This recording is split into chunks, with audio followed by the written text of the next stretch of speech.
What's going on, everybody? Welcome back to yet another episode of the Muscle Memoirs podcast. As always, I am joined by Michael Murray across the screenway there, and today we are super excited to be joined by Dr. Scott Stevenson. Scott, how are you doing today?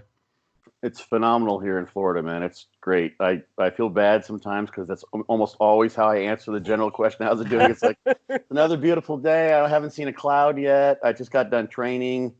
It's great. So I'm doing wonderful. Thanks for asking. You guys are good too, it seems. I see smiles. Yeah, we're great. I just finished up my last final for the semester for physical therapy school, so I'm feeling good right now. Feeling a little bit loose. What was the topic? It was in my multi-systems class, so I mean, it really just took into like examination of pretty much every bodily system. So I'm happy to get that one out of the day. That was the beast I had to conquer. Right on. Yeah. So today, this is about you and having a more general discussion. So we're happy to have you here today, Scott. And so you have a PhD in applied exercise physiology, well-esteemed bodybuilder, author. You're published in peer-reviewed research. And I know that's really just scratching the surface on who you are. So for our listeners who may not know you for some reason, could you give them a little more background on you? I'm just kind of a really curious meathead who's gotten lucky and been willing to kind of follow my own path, I guess you might say. I just talked with a friend back in Arizona who is actually a dental hygienist, and she may actually watch this, but she's just decided to make a giant leap, and she's scared shitless. She's in her 50s. She's like, oh my gosh, she's kind of changing career paths in a way that is very different from what she's done before. I'm like, I don't want to say her name, but I've done this so many times and never once have I regretted it. So literally I started off, I went to college and I was a physics and German major. I'm like, so what am I going to go to Germany and teach physics? What am I going to do with this? I always tell the joke facetiously. So what did I like doing when I was in college? What can I make a career of? I like drinking beer.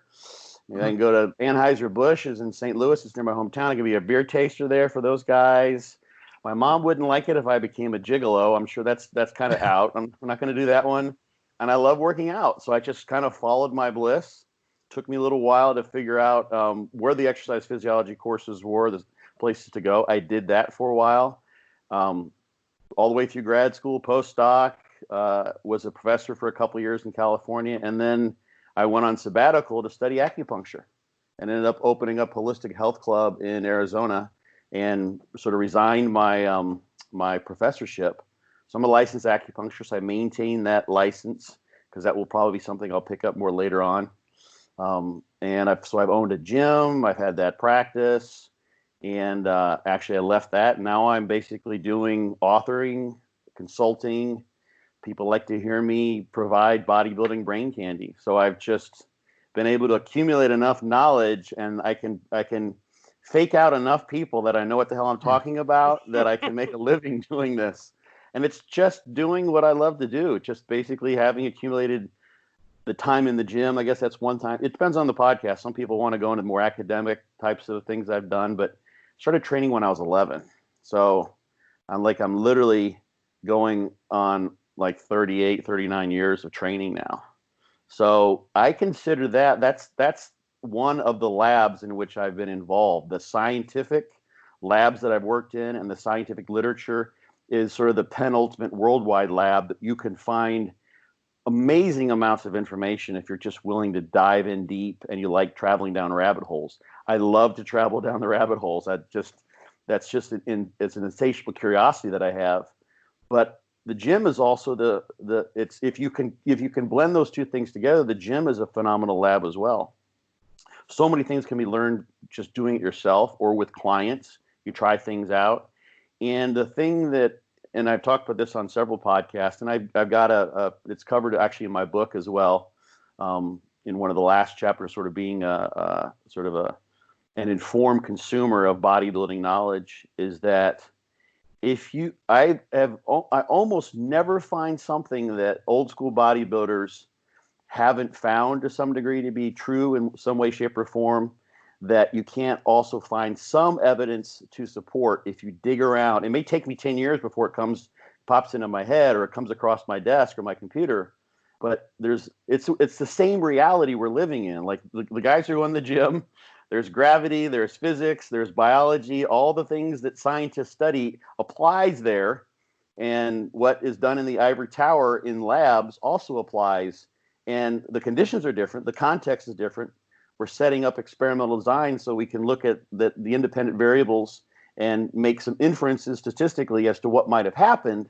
But it's still the same world. It's not like, like bodybuilders are from Mars and scientists are from Venus or something like that. So those two things have to come together in some way, shape, or form. And they do.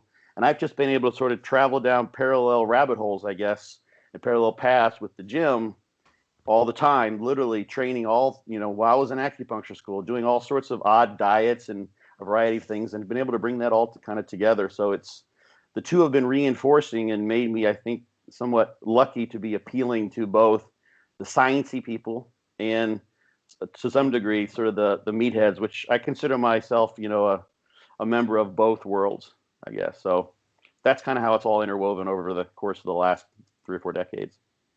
Awesome. Fantastic. Yeah. You clearly have a lot of experience in bodybuilding amongst many other endeavors that is proven to be invaluable, I'm sure. And we appreciate your insight. Just before we get into this, we truly appreciate your insight on everything we're going to discuss and much more. So as this episode pertains to, it's kind of a part of a little series that Mike and I are doing regarding maximizing the off season.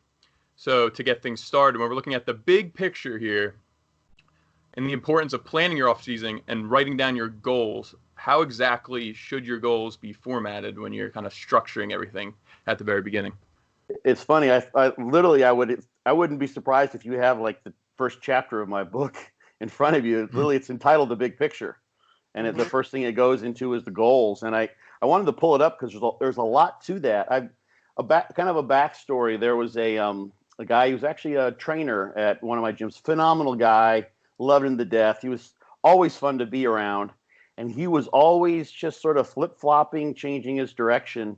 And every 3, 4, 5, 6 months, he would say, I want to get big. I want to be huge.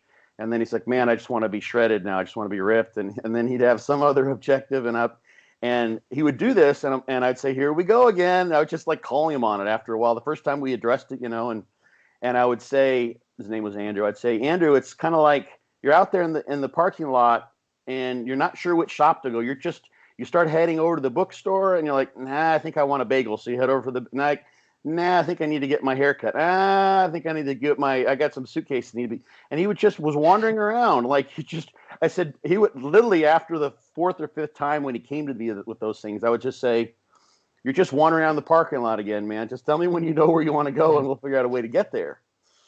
And that's the thing is that the goals they're your plan for navigation. They literally need to be as specific as you possibly can. You can almost think about it as imagine you're trying to program a drone or a rocket or something that has to go and land right there on your desk on the top of your left mouse button. If you want to get it perfect. But it's coming from a long ways away. That's a very specific thing you're trying to achieve. And so all of the aspects of what it is that you want, to the extent you can possibly describe those, are important. So what is it? And that can be anything from a very sort of obscure goal, like, or a sort of sort of nebulous goal, like I want to win my state championship in bodybuilding. I want to win the overall. It's like, okay, so that's great. But that gives you how do you get there? What does that possibly mean? So then you have to think, well, where am I starting from? Well, the best placing I've got was 5th as a middleweight. It's like, okay, have middleweights ever won the overall?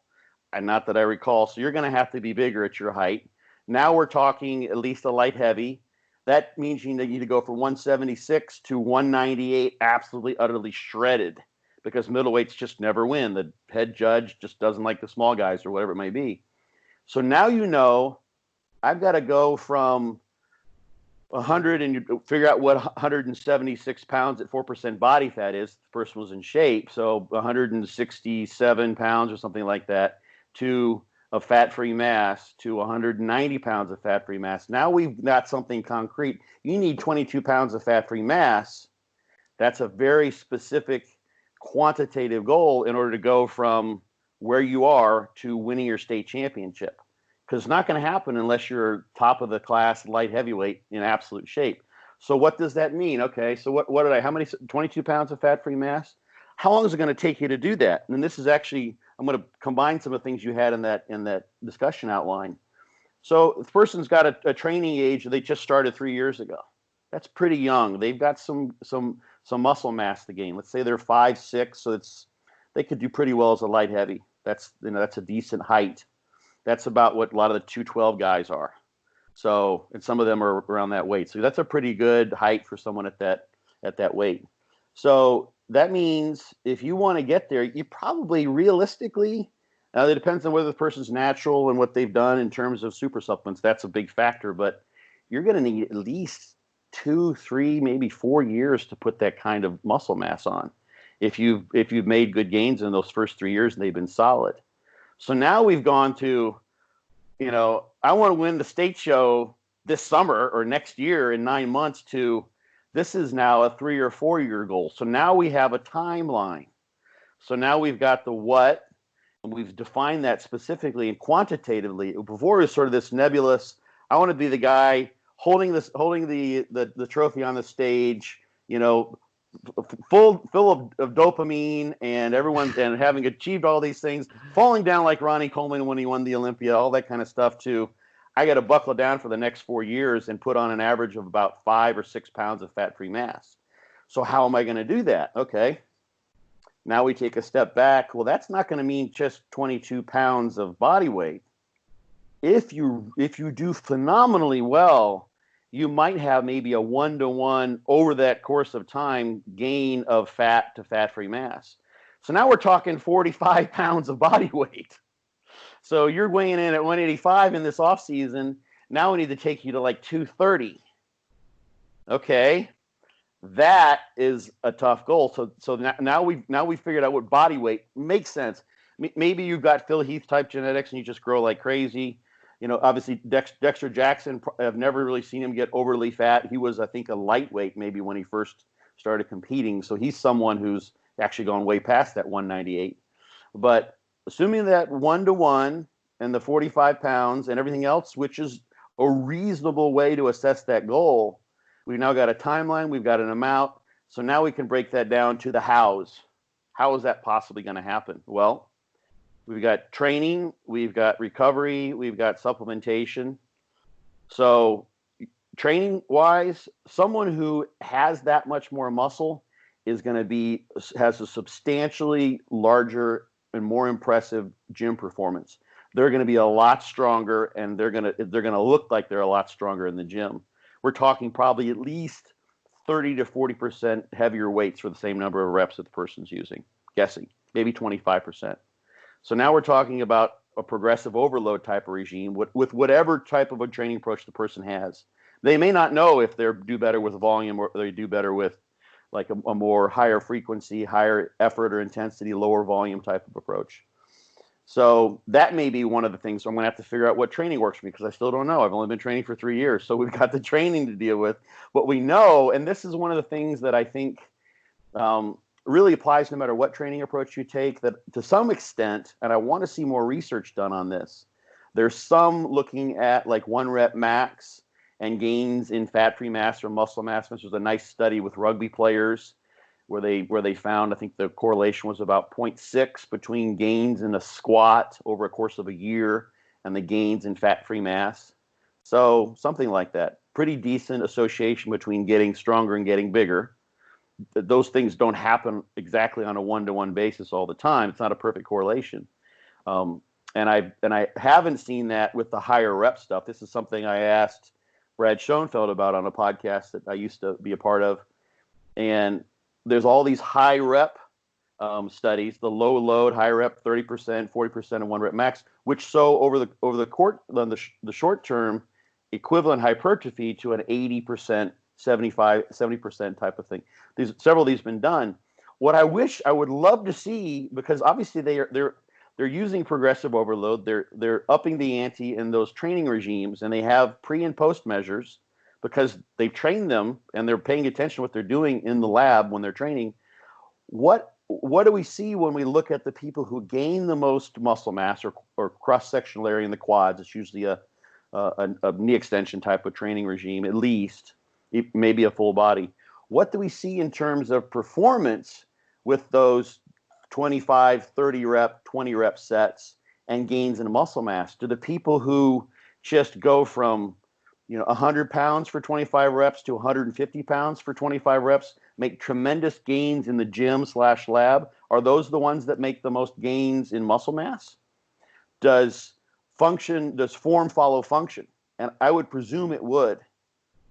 Not that it's going to be a perfect tight correlation. It's not going to explain everything.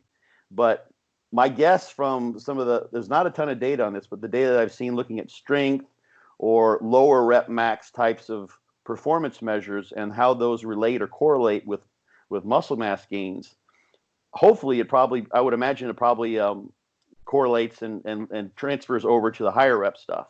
Although there's a school of thought now that suggests that muscle hypertrophy is simply kind of a byproduct of the strength gains. It doesn't really account for a large amount of the strength gains. You get 10% increase in quads cross-sectional area, and you probably got a 70% increase in strength. Strength gains far exceed, relatively speaking, the gains in size. It's another topic. So anyway, that person with the training to put on that muscle mass, they're going to have to become a badass in the gym. It's just going to have to happen. They're not going to be able to keep doing what they've been doing and expect they're going to get all that muscle over the course of those years. So that is something that will have to be in place. Then you're going to have to look at all the other aspects of things I have in my book. How much food are they going to have to eat? And this is a huge one. This is a topic that we're going to cover. The ratio of fat to muscle that people put on is really highly variable. My favorite study, this was without training. My favorite study looking into this was one that Claude Bouchard did. He's an endocrinologist, MD from Canada, who's done a lot now looking into the genetics of obesity. They've got a pair of studies, but the one that sort of applies here was with identical and fraternal twins. And they started off, they gathered a baseline, they sequestered them in a clinic. And so there's no, putting your food under the table to the dog because you don't want to eat it. They knew exactly what they're eating. They were monitoring them all the time. There was no leaving, no cheating, so to speak. And after they established a baseline that kept them at a stable body weight, they upped the ante and increased their calories by 1,000 calories per day, I think 6 out of 7 days a week for about 3 months. And you would expect, if a calorie is a calorie and everyone responds the same in terms of the metabolic rate and their NEAT and the other things that give the caloric balance, and as well as how they deposit those calories, sort of the P ratio, how much goes into protein versus fat, muscle mass in terms of fat or protein in organs, what have you. Everyone would pretty much, within measurement error, and whether, they licked the gravy off their plate or they didn't, you're going to find pretty much the same changes. Not at all. It's like a threefold range in terms of the weight that was gained. So we know that, and we see that all the time. Anyone who's coached people, you're like, well, this guy's just amazing. We just upped the ante on his, we added like 100 calories a day to his food, and he gained like 2 pounds, and he looks like he gained 5 pounds of muscle. It's crazy. And then some people, you're like, I don't know what to do here. Like, it just looks like it's all going to body fat. So there's going to be that, which has to come into play. And how are you going to keep that under wraps as you go along? And then there's the supplements, and then all the lifestyle things will have to come into play too. So all of those will be aspects of that plan. So, and all those can be written into goals. So my goal is to keep myself from staying up and playing video games until 3 o'clock in the morning when I have to get up the next day, 8 o'clock, to go to class or to do whatever, go to work, because I know that cuts into my recovery. I can't train as well. I don't eat as well. Everything is screwed up when your sleep is bad for the most part. So that would be a goal. That would be literally written out contractually as something that you do. These 10 things for your sleep, for instance. I must have turned off all the electronics by 7:30, and I need to be in bed by 9 o'clock reading a book, not looking at my phone or what have you. I'm going to black out my windows. I'm going to create a sleep hygiene in my house with these following steps, and I'm going to adhere to this every day except for one day when I allow myself to go out with my my significant other and, go dancing or something like that, whatever it may be. So those things can be literally written into goals for someone, lifestyle goals, because they support the biggest goal. And the thing about those as well is that those goals, they don't have to be Spartan in that, I'm going to do everything. I'm going to completely dedicate my life to gaining these 22 pounds of muscle mass. It may be that, you write those out in a reasonable way so that you realize that, I'm going to want to live a little bit. I'm going to want to stay up late now and again. There's certain things I'm going to do.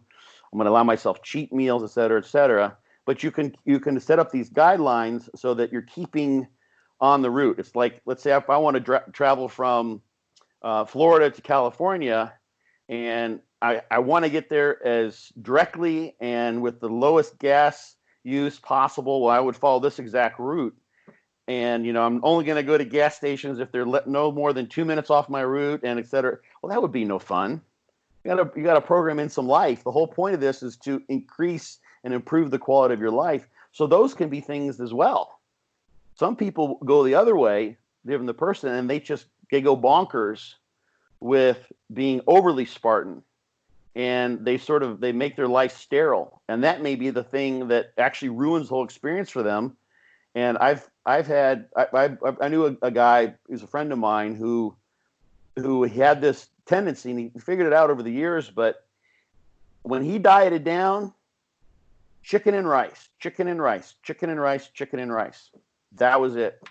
That's how he did it. He flipped the switch, and he just suffered all the way in, and that's the sort of part of his personality. And then when he'd be off season, I'd be like, dude, what are you eating? Aren't those? And they're like, those little orange peanut butter cracker things you can get out of the vending machines. I don't even know what those are. He'd be eating those. I'm like, dude, that's just, you might as well just sprinkle some cyanide on there and put it in. It's terrible. He just completely blew everything off. So he wasn't finding any balance, and he realized that it wasn't that was how he wanted to live. He knew that was not the correct kind of balance. So that could be written in as a goal as well. So the more specific you can make those, the more, and even in terms of specific, in terms of allowing flexibility, I think the better off you're going to be. And there's other things to promote adherence you can do. Spousal support. One of my favorites is create a contract with an exercise sport. It could be your spouse, your significant other, your training partner, what have you. And you set up, or even a coach. I've done this before. This was something I used to have at my gym. We called it a guaranteed results contract. And it's like, ooh, that sounds like that's a nice way to rip people off, right? It sounded really bad, but it got people's attention. But what it was an agreed upon contract with that person, the gym member, and their trainer, and their trainer, and a spousal support type person. So it would be the guaranteed results are going to be whatever you agree upon are reasonable results in the next 30, 60, 90 days, whatever you've set out. And you come up with those, and you agree upon how those will be achieved. I'm going to come to the gym. Let's say you're supposed to go in 3 times a week, so about 12 times a month. I'll be there at least 10 times a week. That's written into the contract. Because if you get there at least 10 times a week, it gives you a really good chance of getting to where you want to go body fat wise, and whatever the goals have been set up. But the fun part of that was, if you would adhere to those, you get a little bit of reward. So for each month that I do this and don't break any of the above contingencies, I get to go. If it was a woman, I get to go to the mall and buy myself a nice new dress, skimpy little dress, or maybe some lingerie for my husband or something like that. Something that is really rewarding. And then if it's something that if you break the contract for whatever reason, you'd have something that wasn't really terribly distasteful, but something like, I'm going to have to donate, $100 and write a personal letter to the Donald Trump campaign, and say, Donald, I really love what you're doing, whatever, and that, for some people, that'd be enough. They would never break their contract if they had to do that, right? People are one way or the other with Trump, it seems. So that kind of thing can be done. So the goals are really everything, and if you're not committed to those, you haven't written them down. Even you could be committed and sort of lose your way. And I think they also need to be revised as well. Now and again, there are sometimes okay, we've been doing this for 5 months. and I'm just not keeping to it. These weren't reasonable in some way, shape, or form. So you can come back to those. And I've got I call it a personal bodybuilding inventory. It's actually downloadable for free for anyone wants to go to my website and get it. But it's basically kind of an intake form that I've used with people and includes those goals and the reasons for doing them all and how you set them out as personally for yourself.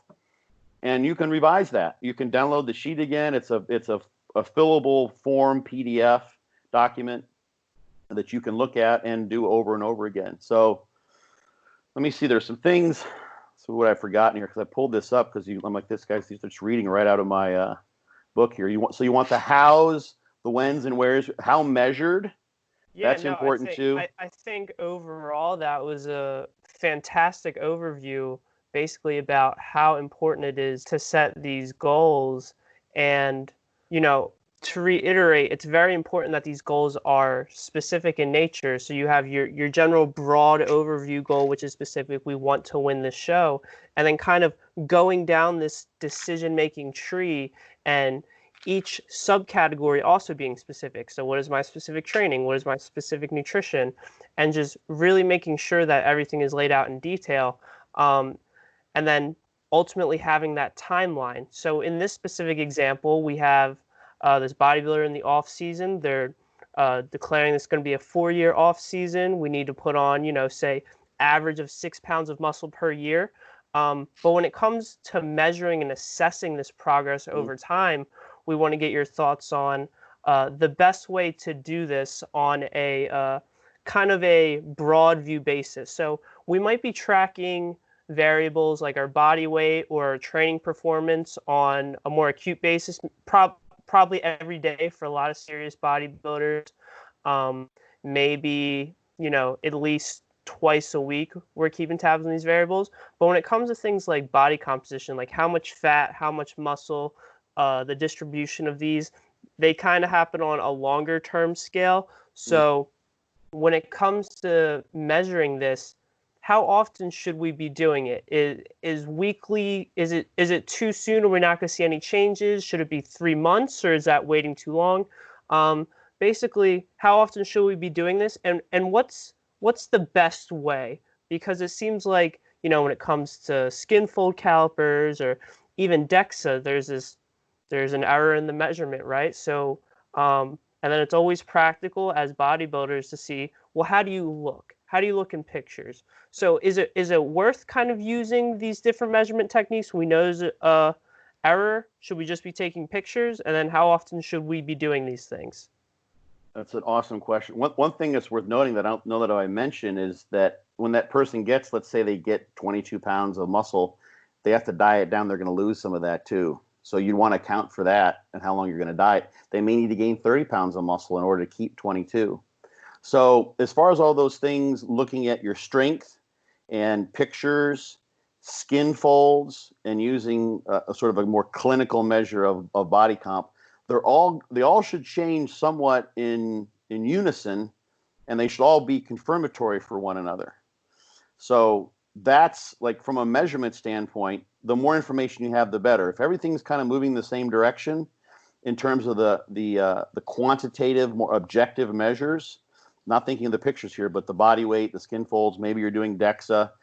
A lot of times when it comes to DEXA or whatever body composition estimation measurement you use, it's going to be a matter of what kind of makes sense monetarily. How often do you want to pay for DEXA? Do you have one in your basement? Probably not. So you're going to need to go maybe 3 months. The big thing, though, with a lot of bodybuilders or just physique athletes, and this applies to men, maybe women more so, just because of our society and how their looks are sort of judged a little more critically than men, is the body dysmorphic aspect of our psyche can really kind of crop up. So if you have someone, for instance, let's say it's a client of mine or just a person who's listening, and they just have this obsession with what they weigh. There was someone that I knew who was a bodybuilder, and I'd seen this a little bit, and I'd seen people who work with this person. This person would literally get on the scale a dozen times a day at work, Like the person was a trainer, after every client they go get on the scale. Like there was a really obsessive compulsive behavioral habit there of getting on the scale constantly. Maybe there's some science to this, expecting like this is what I want to see as my weight gains. They lose in weight, water weight through the course of the day and what have you. But I really think this was way overboard. For some people, it may actually be to some degree a more healthy choice for them to stop obsessing about the measurements to some degree, at least getting off the scale as much as possible, and realize that you're going to get enough measurement, sort of fidelity of measurements, if you do weigh once a week, or you weigh, or you do skin folds once a week or once every 2 weeks. So that's one aspect, is sort of the psychological, and what are you doing to yourself to some degree when you're constantly obsessing about this, if that's how the person's perceiving it. Like when during the first about 6 weeks or so, I was out of town for a lot of the pandemic. I left. I was going to do a seminar tour, and then I went up to Arnold. It was canceled, and then I literally got stuck in Illinois for like 2 weeks. My truck was broken down, so I was just training in a campground, and people who've been watching my Instagram loved watching that because I was having lots of fun out in the field coming up with exercises. But I brought a scale with me, but I didn't weigh. I had no idea what I weighed. Like I realized when I got back, I'm like, oh yeah, like my scale actually had died. The battery was dead on, and I hadn't used the one in there because just wasn't worried about it. Like it didn't really matter. And I'm like, I wonder what I weigh. I hadn't weighed myself for, I think, close to 2 months. So I was just curious, and actually I didn't guess as well as I thought. I thought I weighed less than what I did, but so it's nice to be able to not be psychologically attached to whatever that is. And I didn't even realize I hadn't weighed myself until I walked into my bathroom here at home and I saw, like, those are my scale. I forgot. Yeah, I had weighed myself for 2 months. But some people can't do that. So breaking away from that is a good thing, because that creates a sort of objectivity. And I think that's also one way in which, as sort of unusual as maybe to think about this way, but physique sports or getting into this world of bodybuilding can actually be something that helps you remedy insecurities, body dysmorphia, or body related issues, psychologically speaking. So someone then recognizes when they get in the thick of it, oh my gosh, I'm weighing myself 3 times a day. I'm totally obsessing about this. This is something I can work on. So it can be like a path to personal growth. That could actually be a goal, is to keep yourself from getting on the scale every week. So back to the measurement idea, though. I've had female clients who have tremendous, especially this one particular client I'm thinking of, tremendous sways in weight over the course of days. Like we're talking 3 or 4 days back and forth. They can have like a 9-pound difference weighing in the morning under the same conditions over the course of a week. So we would have to get weekly averages. So in order to know which way they're going in terms of body weight, so that can then we can see if that corresponds to what's going on with the skin folds. So I think weekly does a nice job of it's sort of a nice middle ground, unless someone's got body weight that's all over the place, or unless they need to really break away from weighing themselves all the time for psychological reasons. The thing you guys probably know, which I really, really like, had a few people do this, is body compositions are just estimates. You can't tell someone what the body composition is unless you kill them and chop them up and do a chemical extraction of the fat and everything else. Like, okay, now we know. I know you don't care because you're in 2 piles here in front of me, but this is what your body fat was before we took you out. So they're all estimations, and there's various assumptions and strengths and weaknesses to those different estimations. But when it comes to bodybuilding, we really don't care what the actual body fat percentage is. When I used to teach body composition in labs, it was always sort of like kind of a sticky point, because especially for the women, and I would say this in the lab, they'd partner up and learn how to do skin folds, and I'd come around and check, but no one wanted to say what their percent body fat was. It was like, and I tell you what, ladies, I have never once heard a guy say, wow, she is so dang attractive. She's hot as hell, but I heard she was 23% body fat in her body comp lab, and 22 is my cutoff. So I just can't, that just doesn't work for me. It makes no difference. The number makes no difference, really, as far as an estimation. We're not trying to do a research study. We're not clinically evaluating someone for insurance purposes or what have you, or risks or whatever it may be. You would pick, from a bodybuilding perspective, the skin folds where you hold the most body fat. So you know where that last bit is. And what you can do then is create your own regression equations, or literally just kind of draw a line of best fit.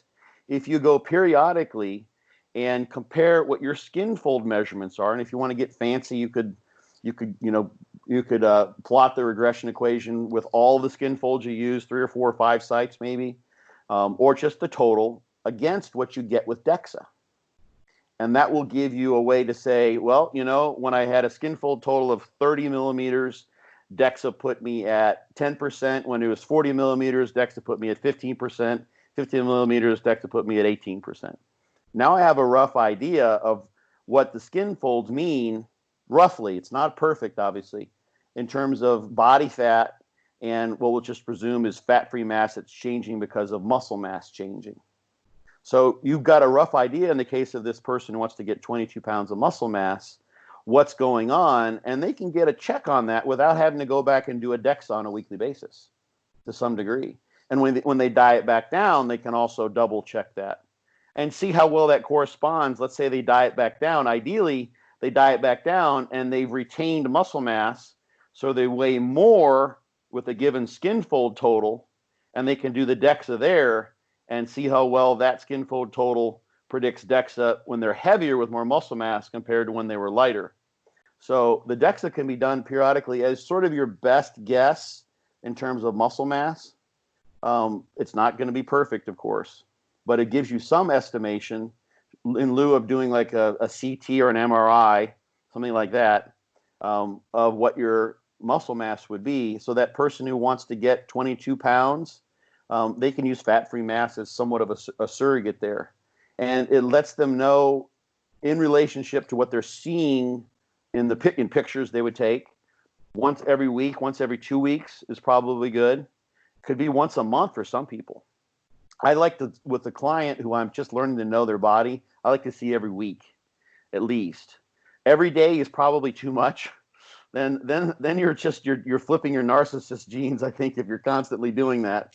We all look at the mirror all the time, right? Like everyone knows that you don't need to take a picture. Although I've seen people do daily pictures of transformations and they put those into collage, a fast forward type of movie type collage, and those are really cool. So you might want to do that. Like if someone makes a miraculous transformation and they're really set on it, that's a cool thing to do. So when you look at those things, the skin fold, the body weight, what you're seeing in the mirror and what you're seeing in the gym, and the estimation of how much muscle mass you put on, and the DEXA could be once every 3 months, once every 6 months, depends on what your time frame is for your goals. You should be seeing, it looks like what I'm doing to my body over this past year looks like I'm on the path to look the way I want to look if I'm going to win my state championship. Let's say I'm looking like, I don't look like a middleweight anymore. I look like I'm a decent light heavy. If the thing that you're getting from those is, well, the DEXA is like, I don't quite know. It says I put on like 5 pounds of muscle mass, but I also put on 15 pounds of body fat, and I'm looking like I put 15 pounds of body fat on, then something will need to be changed. That's good. That's confirmational. That's exactly what you want, that things are not going the way you wanted them to. You do that for a year and you've done everything, dotted all the I's, crossed all the T's. It may be that you need to revise your goals. Maybe winning your state championship, at that weight is just not, it's not in your genetics. It's not in what you're willing to do super supplement wise, because at that level, that's what people are going to be doing for the most part, unless you've got there are people with genetics like that. There absolutely are.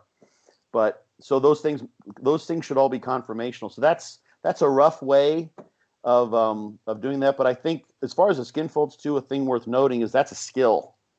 So there's lots of people that it takes them some time to do that. So if you're only doing that like once a week, from the get-go, you're not going to get much skill improvement. It's like trying to learn how to juggle and you practice for 5 minutes every Sunday. You're not going to learn how to juggle very quickly. So skin folds probably are something that should be done on probably a daily basis, even every twice a day, just to get used to doing them, so that you've got a skill that then becomes a reliable measure for people. And as a note with those skin folds, people say, well, what sites should I do? I'm like I said, they don't have to be the standardized sites.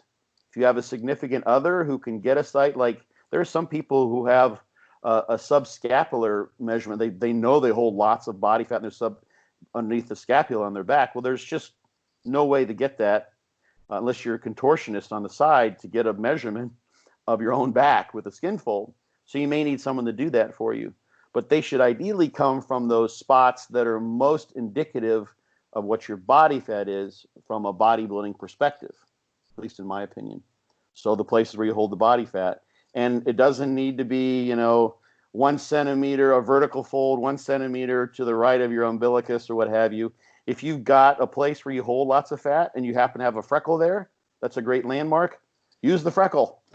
You can just make a note to yourself. It's like it's a horizontal skin fold at the freckle. You're good to go, because it doesn't make a difference. We're not trying to get a number that anyone's going to use for a research publication. So those are the main things I think that you can do. And underwater weighing can be done as well. We could go through all the research limitations, that because there's underlying assumptions and you're running into issues there. But I think DEXA is probably the best one that's readily available to most people. You can find that somewhere for most people in the Western world. So I think that got to most of your question. Yeah, for sure. I think you hit the nail on the head there in terms of everything in relation to goal planning and your options and kind of plan of attack for assessing your body comp. So now I think we can transition over to the nutrition aspect of things. So in order for natural bodybuilders, or really bodybuilders in general, to maximize their off season, it's prudent for them to have extended off seasons in length. Kind of in that hypothetical example we were talking about, where we have an athlete looking to put on 22 pounds of muscle mass in a 4-year duration. So how this can be structured to put on the most amount possible is going to vary substantially there. And then under the context of this extended off season, where we're not worrying about staying within reach of a reasonable contest prep length or anything like that, and you just want to primarily concern yourself with just maximizing muscle mass accretion, just doing the most that you can, the best that you can. And for you, Scott, now, do you have a general percentage over stage weight that you're going to target for your athletes in terms of percentages or hard cutoffs in pounds or anything like that?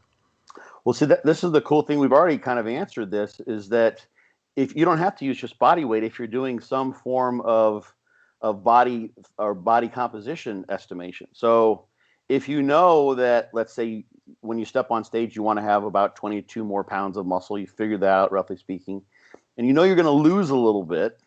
I actually have a big table I put together in my book with different hypothetical situations of how much muscle mass someone loses during their prep. I mean, some people can actually gain muscle mass during a prep. That's pretty rare.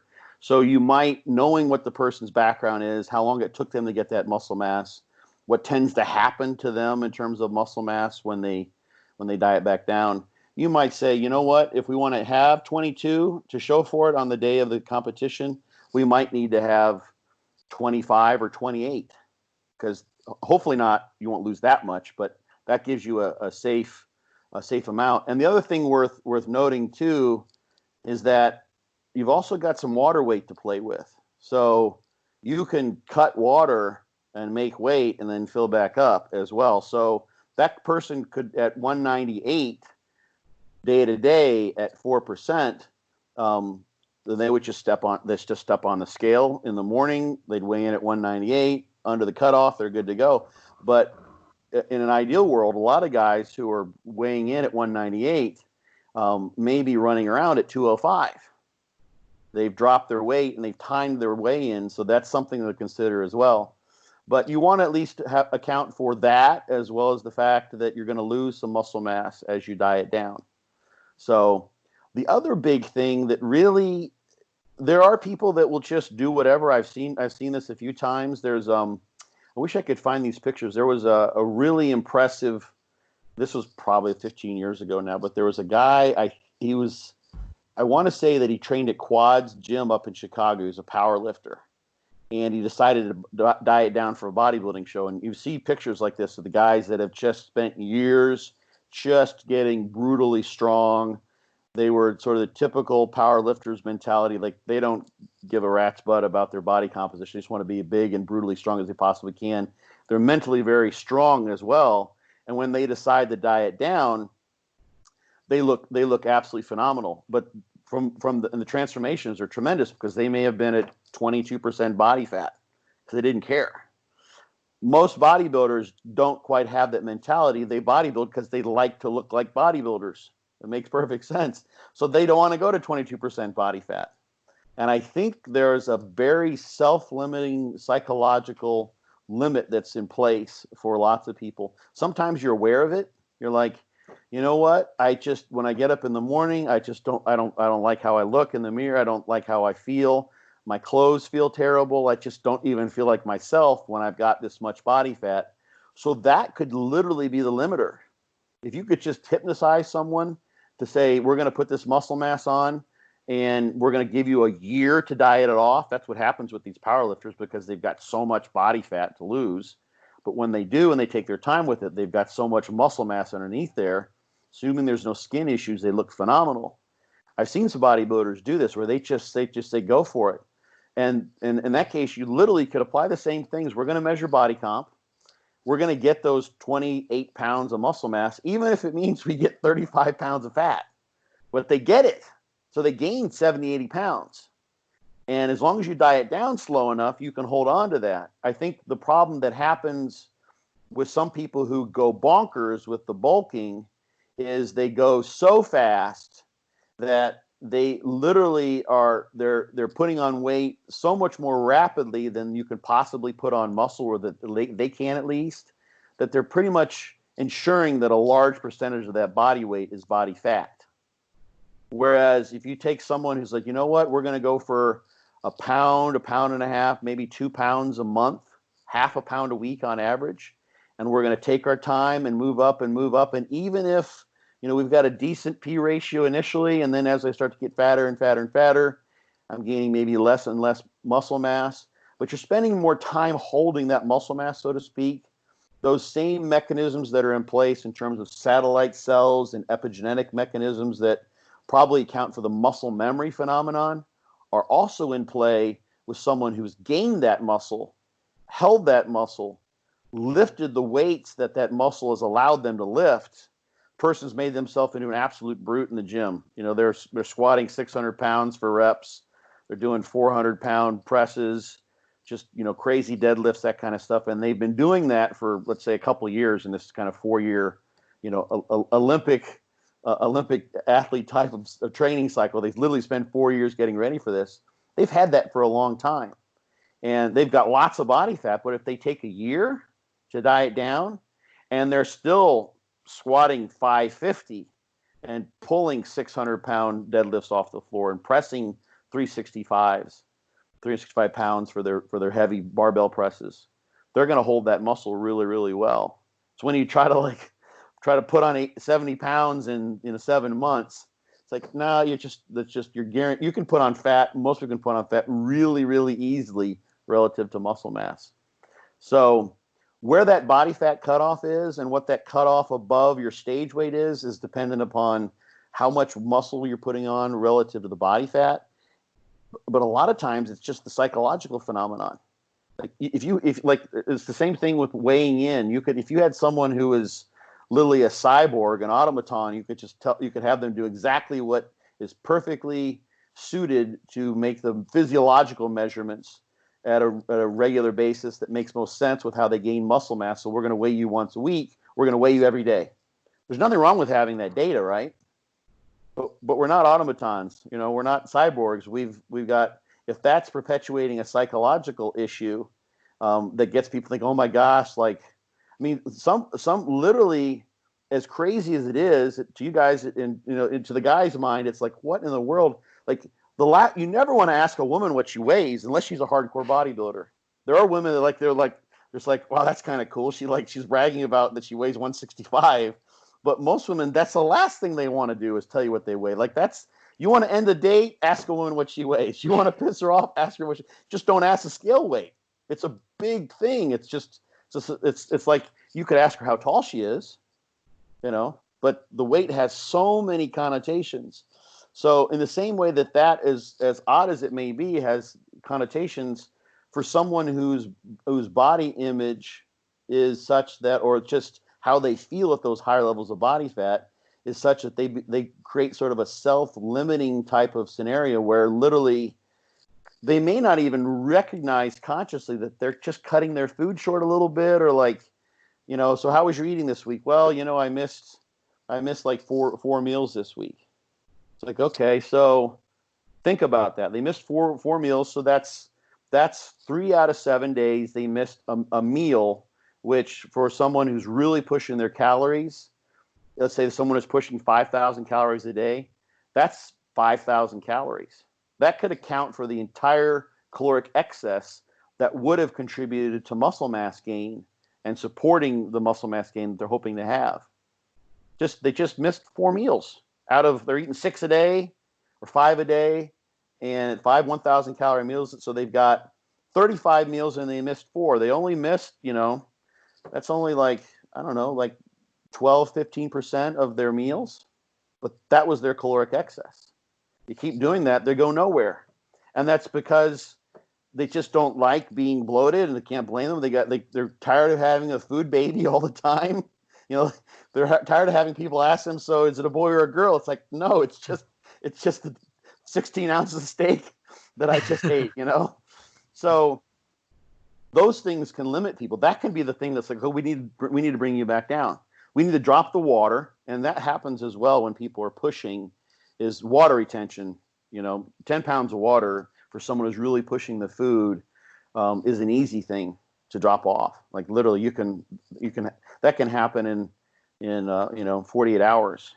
I was listening to I think it was Fouad Abiad and Luke Sandoe's podcast, and they had a question about losing weight. How what's the best rate which to lose weight? And they were joking. It's like, I can lose 20 pounds in 24 hours. It's like those guys have both been pushing the food. They're big guys, but water weight it gets there. So that's the type of thing that you got to really take into account. So you do a mini diet with someone, literally as much to maybe reset their insulin sensitivity and physiological things, as well as to give them a break from the constant pushing.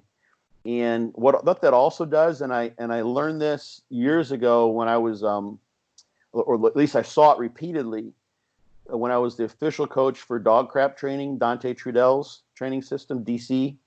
He had the trainer that he was sending clients to kind of vanished, so I took over for a few years. And the thing that I saw when doing DC training and the way that he did his periodization was there was a sort of a blast period and a cruise period. In the blast period, you're pushing the food, you're pushing the weights. And in the cruise period, you'd pull everything back. And a lot of people would just drop their food back. Various ways you could do that, but they drop the food back and maybe not train for a while. And you would look really good. You drop that soggy water weight because you drop the carbs back down in a lot of cases. And you're like, wow, I look awesome. So that sticks with you. It's like, okay, now I look better. I've relieved all of that, but I've also relieved the creeping thought in the back of my head that I'm getting too fat. So in a matter of a week or two, you look substantially better just from taking a break. And that psychological sort of the governor that people may not even be aware of has been let off. So now you can push again. So whether someone is, 10 pounds or 40 pounds or 50 pounds over their stage weight is going to be a function of whether they're willing to push that far. In this scenario we're talking about, it's like there's no looming contest. They've got a year or whatever, so they got plenty of time to diet it off. So it's really a matter of, have they gotten the muscle that they want, and or which comes first? Does the psychological limitation come first, or do they get the muscle that they want based on their goals? And now it becomes time to diet down and get in contest shape, assuming that their goal was to get back on the stage. So those are kind of the two big things, and it's going to vary substantially. by the person. And you have to ask, one of the things with clients, at least, and just bodybuilders in general, we sort of pride ourselves on the machismo, in case of guys at least, of being really psychologically strong. So it's not hardcore to say, I feel fat. Do I look fat in these jeans? I don't, that doesn't jive. And you may not even literally be able to admit that to yourself, but it does happen, I think. And anyone who's pushed the food like that in the past, and where you get lower back pumps just walking across the room, and you get shin splints walking around, and you're way beyond what your skeletal structure was sort of designed for in terms of muscle mass and body weight, knows how that feels. And you either kind of push through it, but if you're denying that in any way, denying that you don't feel good, then you may be also tricking yourself into not realizing that you do have some psychological limitations that are keeping you from getting where you want to go, because it's not fun. That's the hardest thing about bodybuilding, I think, is pushing the food and the size in the off season. At least for me, not for everyone, but that's difficult, because you don't have that, wow, I go in the gym and I look awesome when I get a pump. I just look like a big blob relative to what I want to look like. And it's hard to know. It's the epitome of delayed gratification. So anyway, those are the two main things I think that kind of answer that question. Yeah, lots of fantastic points you just made there, Scott. Especially in concern of the psychological aspect, I think it's very, very important for us to consider that. But with that being said, I want to move on into the theoretical cyborg in this scenario. Okay. So if we have this cyborg who is, they're more or less detached from how they look on a daily basis, and all they're concerned about is that trophy at the end of year 4, and whatever it takes to get there, they're willing to do, and their primary goal is putting on as much muscle as possible. Is there a point in their off season which is too far? So you kind of mentioned that, if you're willing to deal with the body fat and you're a beast in the gym and your training performance is going up, basically you can just keep gaining if you can psychologically handle it. Is that really what it's about in terms of the off season? So is there a point where that 30% there are diminishing returns due to things like decreased insulin sensitivity? Or is it just, you could keep pushing it, and as long as your training performance is going up, you're going to get the muscle? Does it make sense what I'm getting at here? Yeah, it does. Everyone has a genetic limit. The law of diminishing returns absolutely utterly applies. I can say this from personal experience, having spent about 8 years training with Dave Henry. And I just told this story on a podcast. It wasn't during off season, but we were both dieting down. This was in 2009. We were both dieting down, and we would train, and we'd go pose, and he'd pose and run him through the ringer, and then I would pose, and we're just kind of in the loopy state, pre-contest. And Dave looks in the mirror, and he kind of looks at the two of us. He's like, man, it's just crazy. We've been training together, and we have a lot of meals together and kind of doing all the same things, but our bodies look so different. And I'm like, Dave, well, you're the reigning 202 Mr. Olympia, and I'm trying to win the Mr. Arizona. Yes, our bodies are very, very different. There is a genetic aspect to this. So there will be people there. I'm guessing, Mike, you look like you have somewhat of an ectomorphic type of, if you want to use that somatotyping. Some people, I think it's in the movie Super Size Me. There's a guy that they interview who he ate McDonald's every day. He'd been eating McDonald's every day for I don't know how many years, and he was skinny as a rail. That was his genetics. And then there are people who just have a genetic proclivity for putting on body fat. And as an example, the Tohono O'odham tribe, which is called the Pima Indians they're in Pima County, which is where Tucson's located, have been looked at in the research literature. And the idea there is that the environmental conditions selected for individuals who would hold on to lots of body fat when there's a drought and there's little crops or little food available. So those folks now, living in the horrible situation that many Native Americans live under, have like an 80% diabetes rate. Like almost all of them, 9 out of 10 are clinically obese, and the large majority have diabetes. And they're eating a subpar diet, but they have genetics that really predispose them to obesity in a tremendous way. So someone like that might put on lots of body fat. I think I remember reading that the hypothetical limit, it was like a 72% body fat for the human being. There are people that have weighed 1,000 pounds. They bury them in piano cases. This is in the Guinness Book of World Records. So, like, these are all human beings. These are all the same species. So there's a tremendous genetic variability there. And, you know, where you butt up against your ceiling is going to vary depending on the person to a large degree. There's like Luke Sandoe, just brought him up. He's been interesting to listen. I love their podcast. It's very entertaining. Both those guys are good guys. And Luke is he's always been strong. He's just naturally a strong guy. And he just like literally just gets stronger, and then he just keeps on using the weights that have matched the muscle mass as he's gained it over the years. And he's one of the strongest bodybuilders ever. And it just came about from progressive overload, in the sense that he would gain muscle mass and then he'd have to use heavier weights because he's gotten more muscle, and then that just kept on rolling forward. Whereas someone who's a good friend of his, Jordan Peters, and most people like me, for instance, to ensure progressive overload, there has to be a logbook that you're going to absolutely, utterly friggin' destroy every time you go in the gym. You have to just push and push and push. And Jordan's done that and created an incredibly massive physique as well, pushing everything to its utter limit.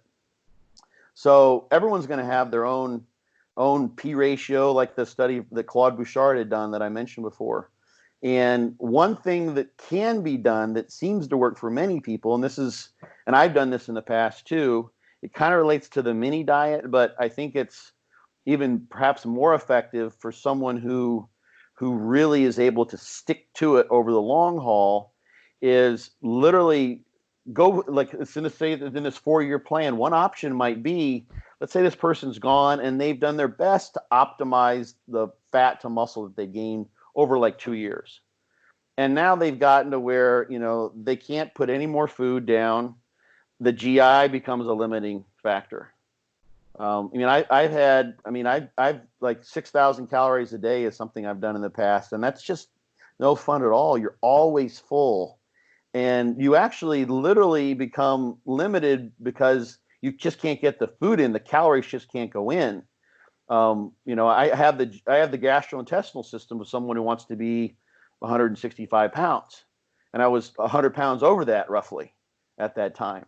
So I don't think the GI adapts in the way maybe the musculoskeletal can. The plasticity there isn't available.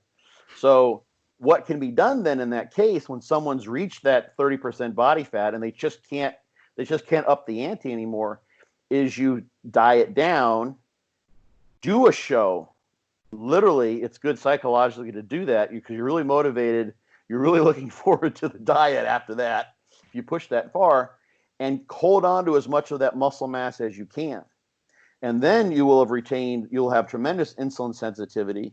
And as long as you then go and be very meticulous with gaining again, and don't just, blast into sorry for my French here, but eating like an asshole period after your contest, where you can blow the body composition, because the leaner you are, the more likely you are to put on body fat. So you can just load up with 5,000 calories, your appetite will be out of control, and boom, next thing you know, a month later, you've taken, let's say that's 3,500 calories in excess if you're just kind of lying around, maybe a pound of fat a day. Let's say a half a pound. That's 3.5 pounds. You do that for a month.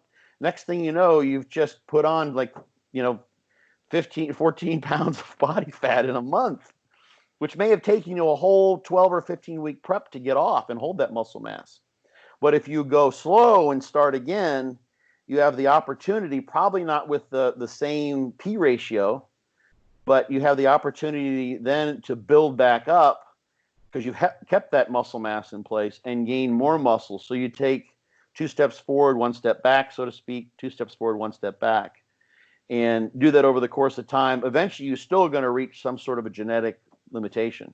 Still going to happen. There's no way around that. But that's one way to sort of reset the system once you do reach that, because it happens. Like the situation where someone, like those powerlifters, let's say, those guys, and they do some crazy stuff as far as food. Luke's actually an example of someone who has an amazing appetite. I've run into some guys, a lot of the really big, like Kai Green, his appetite is like basically unparalleled from what I've heard.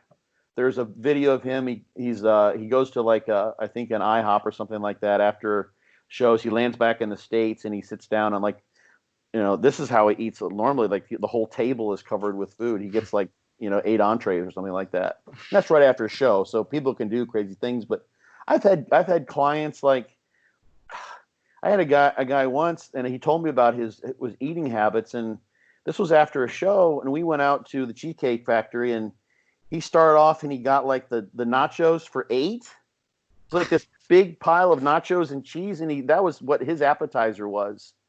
I mean, and this guy was like, he was 190 pounds.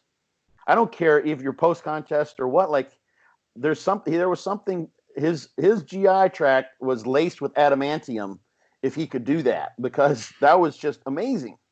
So that's a limiting factor for some people. Is literally the GI becomes so disrupted that they just can't take in and assimilate the food without it interfering so much with recovery and how you feel. And that's the thing that's it's hard to study, I think. You could do it with subjective measurements, but scientifically speaking, is that there's a law of diminishing returns, and it's a function of how fast, what's going on in terms of the muscle cells. Is your ability of the satellite cells to be turned on and increase nuclear content according to the nuclear domain theory, a limiting factor. Your cells have gotten so big.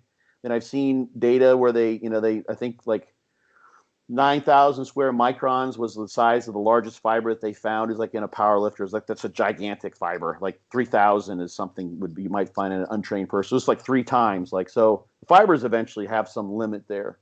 And there's only so much that can happen in terms of insulin sensitivity and the extent to which IGF-1, all the things that contribute to muscle anabolism that are to somewhat genetically controlled and epigenetically controlled, depending on what your training history has been, and then the stimulus that you provide. But then there's sort of this kind of nebulous, I'm pushing so hard, it's sort of part of this overtraining syndrome in a way that where you're trying to put down so much food, you're trying to do so many things, you just can tell you don't feel well. You just don't feel, going to the gym is difficult. You lose your training motivation. You've just pushed your body in so many ways that you're just you're undoing whatever anabolic stimuli you're putting in place with the food and the training, with the fact that you're just having so much stress on the system that you're just not going to be able to have a sum total or some positive anabolic adaptation. So you just got to pull back at that time, hold the muscle as best you can, and then restart if you possibly can. That's, some guys do that. I have actually had periods when I'm going to do a show just because I need it for a reset. And I've looked at I think I may have this in the book. I've looked at like my show body weight, and I was able to kind of trace it out, but it was like 167 and 176, 180, 183, 187, 191, 195, like, so over the course of like 20 plus years of training and competing, and like literally it was like 2 or 3 pounds each year, and just able to do that over the course of 20 plus years. So Scott, you have a question. Yeah, you mentioned in your book specifically about the utility of kind of rotating your calories and carbohydrate throughout the week. So maybe on a non-training day, it's going to be lower in calories and particularly lower in carbohydrate. On an equal basis throughout a week, let's consider our theoretical individual here needs, he needs to eat 20,000 calories per week. Do you think that he might be able to extend the amount of time he can go on this bulking phase without needing a diet, or potentially improve his partitioning of muscle to fat for longer during the surplus if he incorporates these lower carbohydrate days to potentially improve his insulin sensitivity, or is it not really going to make much of a difference as long as total calories are the same throughout the week and he's going to achieve the same body fat either way? I love how you phrased that question. That was really well done, by the way. That was nice. Thank you. Yeah, no, it was well spoken. So here's the thing. The nutrient timing data and the studies are somewhat mixed. They're almost all with beginners, where you've got a ceiling effect applying here. So people are going to make gains no matter what at a pretty rapid rate when they start off. So that's nice. It gives you a nice statistical effect, which tends to make it easier to find a difference between an experimental control group, for instance, that's getting the nutrient timing that's not. There's also some nice studies that have been done, and I cover those in my book, looking at timing of like protein supplements or nutrient supplements, morning versus evening versus doing an intra-workout. There's a nice study that was done by Tarpenning in like 2000. They gave just 50 grams of carbohydrate during a workout. This is just looking at an intra-workout, and found that reduced cortisol, and the extent to which cortisol was reduced, even across both groups, was highly predictive of fiber hypertrophy. So there's so many things to this question that you can dig in on, but here's more of a global answer to that. So, and it fits what we've just been talking about. So let's say you've got the situation where someone is trying to meter their total caloric intake. We'll just think of calories now, assuming they're getting enough protein to support muscle growth on all days. That's going to be something you want to probably have at least be somewhat consistent with. And so when they do that, if they were to go too high on the calories, those excess calories are going to spill over into body fat, so to speak. If their calories are too low, there's not going to be enough to drive muscle growth. So now let's think about what's happening in terms of turning on muscle growth during the course of a week where you train 3 or 4 or 5 times. Let's say make it 4 times. My Fortitude training is a 4-time-a-week program, so it kind of gives you like a 50-50 split, 4 days of training, 3 days of non-training. And what makes the most sense in terms of supporting recovery in that growth, if you know that you don't have infinite calories to take in. If you just want to make sure that calories were driving muscle growth maximally throughout the week, you would just kind of eat like an asshole. That would happen, but you'd also gain lots of body fat. So we want to have some optimization of the muscle mass to the body fat as you're gaining over the course of weeks and months. Otherwise, you end up, with so much body fat that psychologically you have to put the brakes on, or just kind of physiologically you get so heavy that you want to stop and go back. So putting more of those calories in place during the times when you've just trained, where the muscle's more labile, where you've got increased protein synthesis that you can support with the protein intake and the calorie intake. We want to have recovery too. So hydration, you want to have plenty of water, of course, but glycogen, you want to have full glycogen stores as much as possible. Those could, especially if you're doing a higher volume type of training program. And you want to have protein available because you've got an increased synthetic response to protein taken in because you've just trained. So now if we're taking those 20,000 calories, we want to divvy those up following this logic, so that you're having more calories to support recovery and provide the protein both to stimulate the muscle protein synthetic response, as well as provide the amino acids that are needed to actually have the construction of new contractile protein. So that's sort of the logic behind the nutrient timing, is to match your caloric expenditure, what's going on in the muscle, the fact you've turned on these processes are leading to more growth that require energy. That's the thing that I've people, if you look at just like chicken breast or whatever, like it's about 700 calories in a pound of muscle. Like But that's what it is if you oxidize that for fuel. What it actually costs in terms of ATP to grow new muscle is a different matter. And I've heard people kind of point to that, but it's fairly energetically expensive. And it's also the rate at which that's going to happen is also somewhat genetically determined, as well as to what extent you've turned on those processes with your training. So you want to match your caloric intake and everything else that's going to supporting the stimulus that's you've been provided, so that the adaptation occurs, and matching the intake timing with the workout timing just makes sense. That way you're keeping somewhere near that optimal level of body fat to muscle mass gain, and timing it so that you're supporting the processes that help with muscle mass gain. You still want to have plenty of food. You don't want to starve yourself on a non-training day. You're still recovering during that process. There's still processes going on, for instance, with satellite cell proliferation. If you look at the markers of satellite cell activity, those are probably upregulated and probably active for maybe 5 or 6 days. I haven't seen this studied much in humans, but the PAC7 is a marker, for instance, of cells that are undergoing mitosis, satellite cells, and that seems to, be something that maybe takes 5 or 6 days, at least in an acute eccentric-based muscle damaging type of scenario. So you want to have some nutrients available to support and basically send the signal that nutrients would to keep those satellite cells doing what they're supposed to do, because it probably, if you're not getting good satellite cell proliferation, you're going to be a non-responder or maybe at best a moderate responder. That's what some of the data seem to show when they sort of trifurcate and they look at the people who grow the best.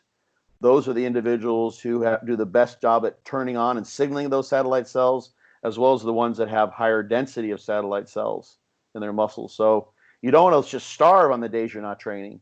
So as to where, to what extent you want to dip and bury those nutrients may depend on the person. Some people just grow. They don't have to do anything with their food. They just go in and they grow. They drive by the gym and they gain a few ounces. Others may have to just eventually you may have to just push the limit altogether. It may be you can start off, and this is what I have people do. This is a little more practical in terms of what sort of makes sense, is when people get done with the contest, first thing I'll have them do is just add food to that or that would be just calories. It's not really food if you're drinking it, but it's nice to have real food they can eat. So I just have them eat a big meal, have a bigger meal post-workout. And just adding like a 400, 500 calories, and they're training 4 times a week, let's say, that can spur weight gain. You could put on a pound. If you're putting on a pound a week, if you put on a pound a week and it's purely muscle, that's 48 pounds of muscle in a year. So you're not probably putting on muscle at that rate post-show. Some of it's body fat. So your weight gain shouldn't be just flying off the charts. But that is probably the best time to add to that food. And then eventually, look down over the course of time, you've built up that post-workout period to support the processes involved with adaptation. You look down the road where someone's up to 6,000 calories, and it doesn't really matter because they've got so much food coming in. They're never post-absorptive. You've always got nutrients coming in. Like if you're taking in 6,000 calories, you wake up full. And you just eat another meal, right? So the nutrient timing is sort of moot. It's a moot point once you're taking in so many calories. But that's sort of the idea, is to pick and choose relative to the caloric excess that makes sense in the course of your off season when you're trying to gain, when to put that in. And the way to look at this, even if you think, well, the literature on nutrient timing it's just too mixed, I don't believe it. I don't think I've ever seen any studies that suggest that it has negative effects. So why not? Why not? The only reason I can think of why not is that for some people with body eating disorder types of tendencies is that now you're coupling the food as a reward for training. And that can be somewhat dastardly for some people because then they want to go train so they can eat. And then you start coupling together, it's just like this sort of bizarre Pavlovian type of thing you've set people up for, and that can happen. Like they don't feel like they can reward themselves with food. Now food becomes a reward unless they've trained, and that can get people who have issues with body image issues and maybe even eating disorders into a bad place. So you got to watch that. But otherwise, that's kind of the idea: is that pick and choose when you most need the food for recovery, given the caloric intake that matches what you feel like you can do to have a steady rate of weight gain that's not excessive. Awesome. Fantastic, Scott. So now I think we're going to end today by diving into a little bit about mini cuts and, kind of what your thoughts are for using them in general. Is it a way to just kind of strip away that excess body fat that you kind of accrete and no longer want? Or is it maybe you're at a point where your insulin sensitivity and P ratio is no longer in a favorable place and you're just gaining more fat mass and not nearly as much muscle mass as maybe you were at the start of that massing phase? How do you generally structure them as well? So it depends. We've covered a lot of this really to some degree. So it kind of depends on the person, what they need from it. The thing that's interesting is that you can actually, you can lose a lot of weight pretty rapidly. Like you can drop that water weight, and that will sort of alleviate that psychological burden that some people have when they've been pushing for a while. And you can, if you've got someone, let's say, who's been, let's say they're at 5,000 calories a day, and that's for them has created a steady state in body weight. They've gone at 5,000 calories. They really can't push anymore. We'll just kind of create the most simplistic sort of scenario. And they're going nowhere with their body weight. So basically 5,000 calories, as best you can tell, is pretty much caloric balance for that person. All other things being equal. Everything's adjusted to that. Their need has, their metabolic rate has, or what have you. Guess what happens when you drop down to 3,500 calories? You've created, probably everything doesn't stay the same because the caloric intake has gone down so much, but you can create probably, at least in the short term, a fairly substantial caloric deficit. If everything stayed the same, that would be then a 1,500 calorie a day caloric deficit. That's a whopping caloric deficit. Metabolism is probably going to slow because you've just dropped your calories down. Who knows, your NEAT may, in someone who's been pushing really hard, and it's just a burden to get up and walk around because of all the water retention issues, that sort of thing, their NEAT may actually go up because they feel better. And they may actually feel like they can train harder when they've dropped that water weight down. Like that's one of the things that is nice when I started, if I really pushed the off season, I started diet, is I just feel so much better in the gym. I don't feel like I lose any strength or what have you. So the idea would be several things. What's the purpose of the mini cut? Is it just to sort of step back, let your GI get in shape, psychologically get push on the release valve, drop the water, and maybe take a break? You can probably, for some people, there's an interesting study that I've mentioned on a couple podcasts. I think one of them we lost the recording, so it may not come out. But interesting study that came out from Wernbaum's group, and he's done some blood flow restriction training. In case they use that model here in this training regime, and he's got a really nice review from 2007, looking at I think elbow flexors and knee extensors in terms of muscle growth, what happens as a function of volume and frequency. Great review of all the studies literally that have been done up to that point. So he's well published. And in this particular study, they took, if I'm remembering this correctly, it's been a while since I looked at it, they were newbie trainees and they trained them like 7 times in the course of 5 days. And they literally lost muscle size during the course of that. And they gave them a week off. So they let them recover from that. So this is blood flow restriction training. I can't remember the exact volumes, but it was twice a day for some of those days to get 7 sessions in over the course of 5 days. So pretty brutal, like daily training and then some. Took a week off, and then they ran them through that ringer again, the same type of training regime, and then they followed them for like the next month. And what actually happened was that they had, quote unquote, a rebound. They actually gained muscle size for sure at the 20 days after mark. It was literally that second bout of training. They didn't lose any size during that one, I don't believe. But they went for less than a week, and then they had to wait about 3 weeks to see then that they actually had a rebound increase in muscle size. And they weren't doing anything specific to provoke that. So they had a rebound after like really kind of burying themselves. So you've got a situation here where someone's maybe been pushing and pushing in the gym. Maybe they're feeling like they're starting to overreach, and you're going to combine that mini cut with a cruise or a deload of some sort. And this is the kind of the first study that I know of that really kind of clearly showed that you can deload, in this case, not train at all, and have a rebound effect. You could combine that mini cut, and a time to do that would be drop the calories down to like literally eating ad lib, and just make sure you've got enough protein coming in. So your protein should be probably at whatever intake you've had it at previously, even if that's a little bit high. If you change dietary intake for protein, you can cause a negative or a positive nitrogen balance, regardless of it's at 2.0 grams per kilogram.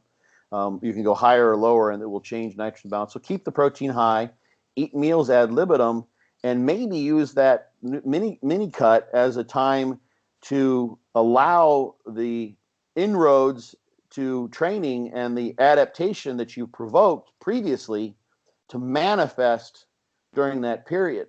So you take time off, you train. Maybe the way I do it in fortitude training is I reduce the frequency and the volume, basically impose a taper, and then actually have some complete time off at the end of that cruise period.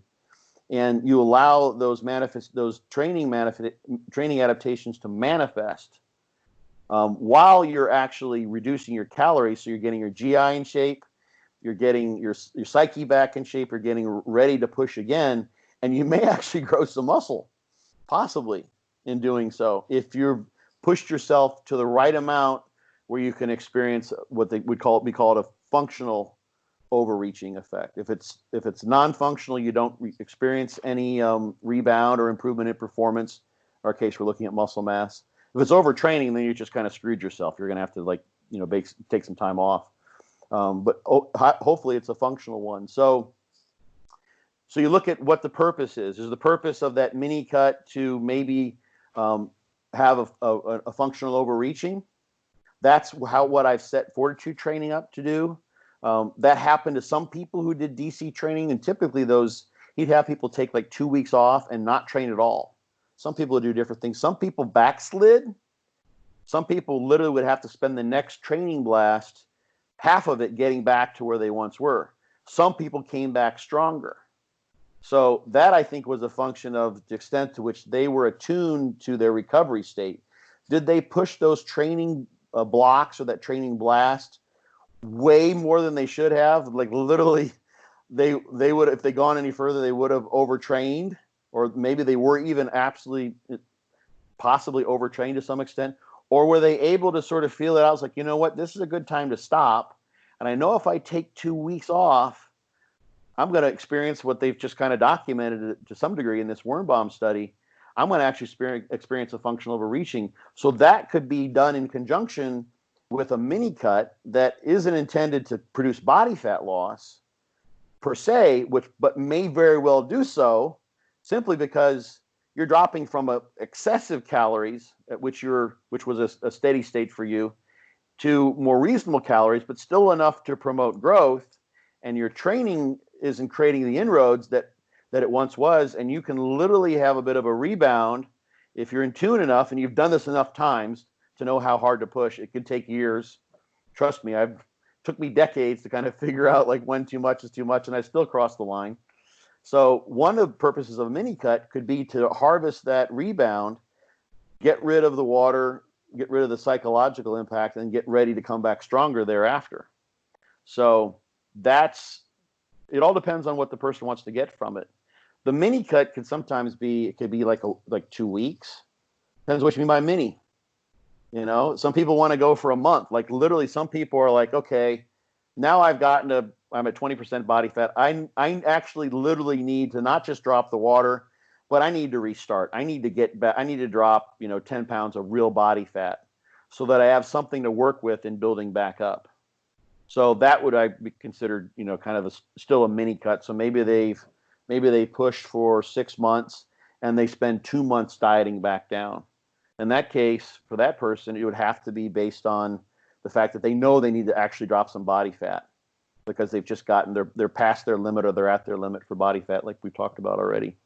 So it very much depends on the person, whether it's a physiological, psychological type of situation, and whether it's kind of a planned thing as part of a periodization scheme that's designed to introduce a taper that produces a functional overreaching effect that brings them back stronger. And I'll tell it's my favorite story about this. There was a guy that was one of my early clients with fortitude training, and he made tremendous progress because he tended to do way too much. So he probably was, non-functionally overreaching, maybe even overtraining for years. And he was actually a mathematics teacher. He was a math teacher in the UK. And so he did his first blast. And now I use the perceived recovery scale, which has been validated in the research. It's like a 0 to 10 Likert scale, basically. And we weren't doing that at the time, I don't think. But he did a nice job of kind of pushing until it was time to pull back. And he was putting down, like, the nutrient timing, I think he was putting down well over 1,000 grams of carbs in the 2 meals post-workout. Easy. Like, he was just packing it in. We pushed him really, really hard. And then he did his cruise the way I've set it up in fortitude training. He came back into the gym, and you use a logbook. And the first 2 days of the training plan, you're really trying to push the progressive overload. So he looked at what his previous weights and reps were, and he's like, okay, I think I can do this. I feel pretty good today. Maybe bump the weights up by 5 or 10 pounds or, 2.5, 5 kilos. And he was getting 10 reps before, and he gets like 24 reps first set. And he goes to his next exercise, and it's the same thing. And then he goes to the next day. He's doing the upper body, and it's the same thing. He's looking at his weights, and he's like doubling his reps with even more weight than he used before. And he checked in with me. He's like, Scott, I don't know what the hell's going on. I feel kind of embarrassed. I teach mathematics. Apparently I can't add or I can't count or both because like everything's all fucked up in my logbook. I'm like doubling my reps. And I'm like, that's kind of what I had intended. You're getting a really good response / adaptation here, but let's stick with this. I think you're probably okay. Go back and check your math if you want, but I think you're going to be all right. And sure enough, he just for the very first time had pulled back when it was appropriate and employed a taper like they use for all sorts of strength and power sports. Powerlifters use them. There's like the powerlifters at University of Texas at Austin, which was Jan and Terry Todd are sort of legends in the powerlifting world. Two of the guys there, they used to deploy the 50-step rule during the week before a meet, where the goal was to take no more than 50 steps in a day. So these guys would just skip class and they just sit at home and eat. And just try to completely recover and sort of like taper up and, rebound. So they were just so angry and ready to rip roar and go at it when they got on the platform that they just kicked major ass. So that can be one of the best things you can do with a mini cut is take some time off and both improve your body composition by losing a little bit of body fat and water, improve your look at least, and then potentially also harvest a rebound of sorts. So all depends on the person, where they are, what their goals are, the long haul, and how they feel in the immediate case as well. So those are some thoughts on the mini cut.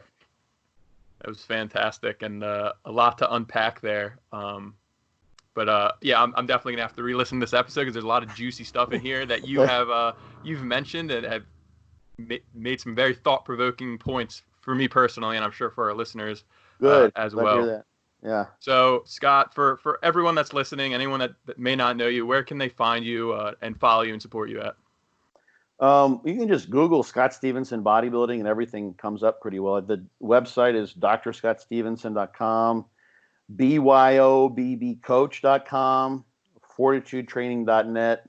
My Instagram is fortitude_training. It's pretty easy to find me. Someone said they looked for Dr. Stevenson on YouTube and they didn't find me, but if you put in Scott, I think you will.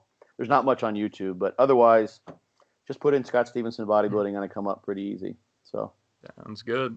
Well, this episode will be on YouTube, so you can type Oh. in Dr. Stevenson, Scott Stevenson, whatever you want. It'll come up on YouTube. We're also Sweet. on Spotify, Stitcher, and Apple Podcasts as well. Cool. Scott, thank you so much again for joining us today, Welcome, sharing your guys. knowledge, expertise, and just a lot of great points overall that, like I said, we're going to have to re-listen to and digest a little bit more.